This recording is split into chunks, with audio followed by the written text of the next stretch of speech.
طبعا شي اكيد على المايك محمود شبير ديالة تمسح شرفك حافة مصاريخ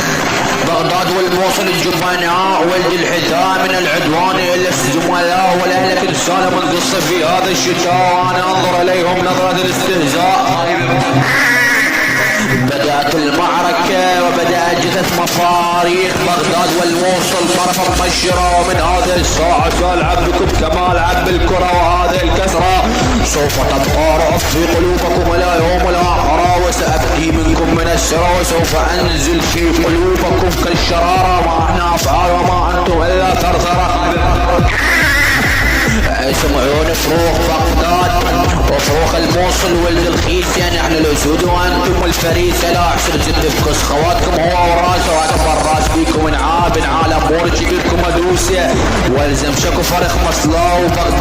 بغداد هي ميتن على حمسة جبيركم أصبر بزنبين بنص فرنسا. استقبلوا أيها الأغبياء من عمامكم ولد ديال الأشقياء سمعوني ولدك حافظ ديال الموصل وصرامة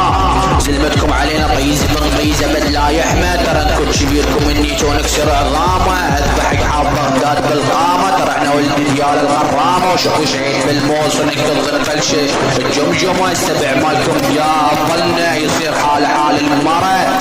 ابن القعبة البغداد الشايب مالكم هالقد ميدق النواطة وقع عن البلاعيمة. استقبلوا هذا المايك من محمود شبير رجاله يعني الى يوم القيامة. هاي على قدكم مصاريخ دبل ساو